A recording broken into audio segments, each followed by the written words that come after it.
Fatigue reveals what's actually trained, not what's intended. Here's the principle.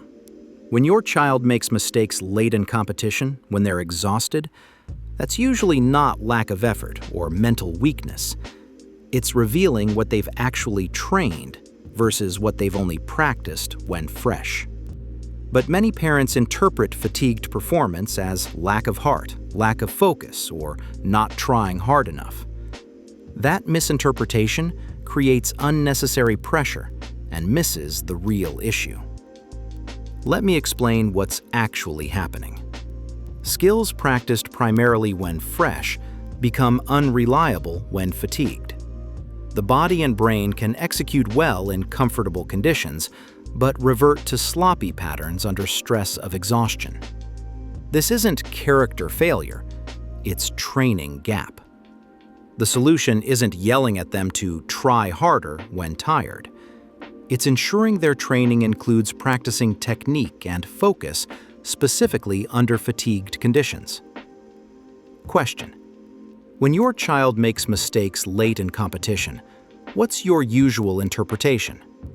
Lack of effort, or revealing what they've trained? Comment honestly.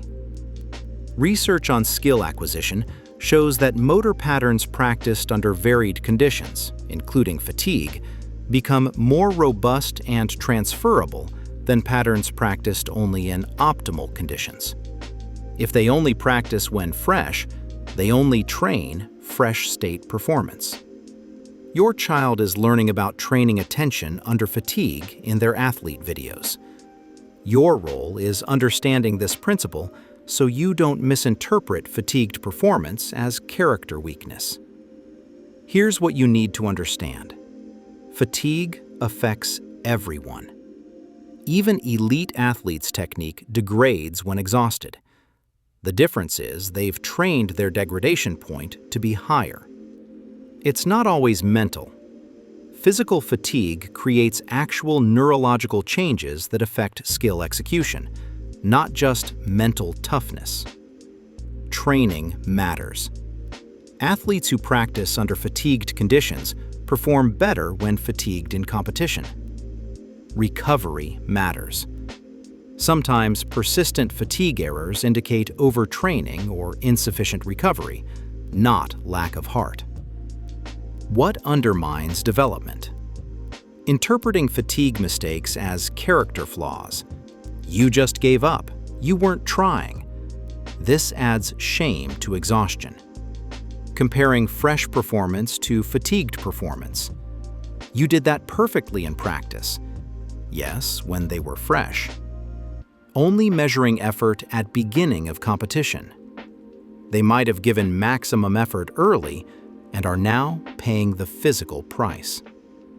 Not recognizing overtraining. If they're making fatigue mistakes increasingly often, they might be training too much, not too little. Remember from Stage 2, Video 8, about effort versus outcome? Sometimes maximum effort still produces mistakes when the body is exhausted. That's not lack of effort. Your role. Recognize fatigue as real, not something they should just push through mentally.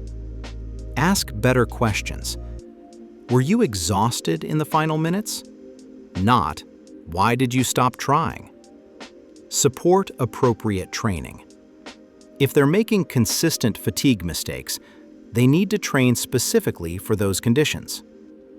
Monitor total load. Sometimes fatigue mistakes indicate they're overworked, not underworked. If you've been interpreting late-game mistakes as character weakness and creating pressure around it, this understanding changes everything. If co-parenting with someone who interprets fatigue mistakes harshly, you can't change their interpretation. But you can offer a different perspective during your time. This week, watch differently. During their next competition, notice when mistakes happen. Early, when fresh, or late, when exhausted. If late, recognize this is revealing training gaps, not character flaws. After competition, if appropriate, I noticed mistakes came late when you were tired. Is practicing under fatigue something you're working on? Frame it as skill development need, not effort failure. Your child is learning to train their attention and technique under fatigued conditions. When you understand that fatigue errors reveal training gaps rather than character flaws, you support smarter development rather than adding unhelpful pressure. Fatigue reveals what's trained, not what's intended. It's a training gap, not a character flaw.